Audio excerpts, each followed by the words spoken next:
perfect day for a cruise, man. Love it. What's up, guys? Got Dave here, and I wanted to talk about a saying that I heard a long time ago that goes, never leave camp without a full tank. And I started riding off-road. First motorcycle I ever got was a dirt bike, and I started riding off-road, and that was the motto, is you don't leave camp without a full tank. And I'm on a bike a lot like my dirt bike, but it's a street bike because it's a two-stroke and it has no fuel gauge. And a lot of bikes don't have fuel gauges. They just have like a low fuel light that'll turn on, and then as soon as you see that low fuel light, you know you've got like 20 miles to go or something. What made me actually think about making this video is that when I was pulled over to the side of the road, when I got the flat tire on my Duke 690, one of those Metro tow truck guys pulled over and he was talking to me for a while, and I go, so what's the biggest deal? Like when you see a motorcycle on the side of the road, is it like a breakdown or is it a flat tire? And he goes, no, he goes, usually it's they ran out of gas. He goes, 9 times out of 10 or more is they ran out of gas. And I'm like, really? It's not like mechanical failure or a flat tire? And he's like, no. he's like it's brain failure because they forgot to get gas or whatever, you know, or they forgot to look at their gauge, or they were just like riding home and the low fuel light was on the whole time or something, you know. And it's funny because most bikes don't have like gas gauges, you know. Like my Grom has a gas gauge and my Super Duke has a gas gauge, but this bike and the Duke 690 and the 701 Supermoto, they don't have gas gauges, and neither did my RC8, and I don't think my Aprilia did, and I know my Beta didn't have a fuel gauge.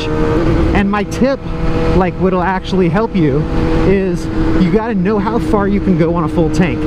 And the trick is you fill your bike all the way up, completely full anytime you fill it. Like anytime you get gas, you don't just put a little bit in. Fill it all the way up and you reset your trip meter.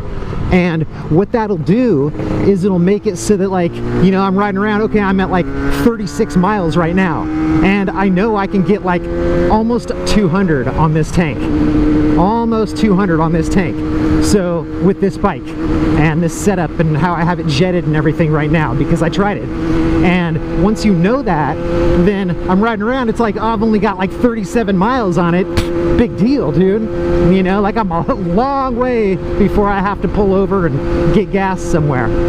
So that's my suggestion, you know. And even the really old bikes have like trip meters, or like, you know, like a trip odometer, like with this little dial over there that you can reset it back to 0.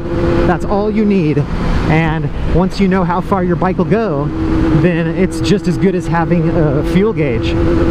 Sometimes better, because some fuel gauges, it's like they'll drop really slow in the beginning, but then they'll drop really fast. That was one of those new Corvettes. That thing was badass. They look like McLarens. They don't even look like Corvettes anymore.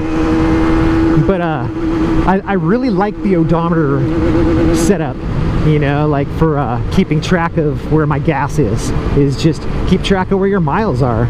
Keep track of how far you've gone, and you'll know exactly how farther you can go.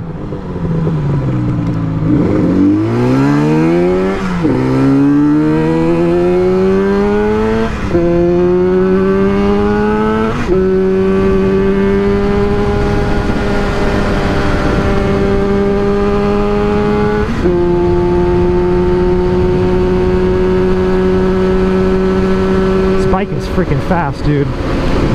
This bike is a monster.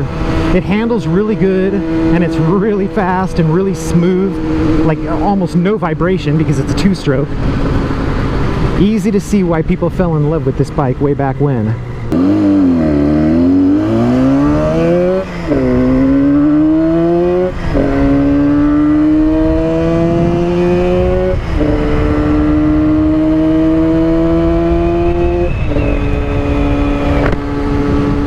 Yeah, but anyway, I just figured I would tell you about that because that Metro tow truck guy made me think about making this video.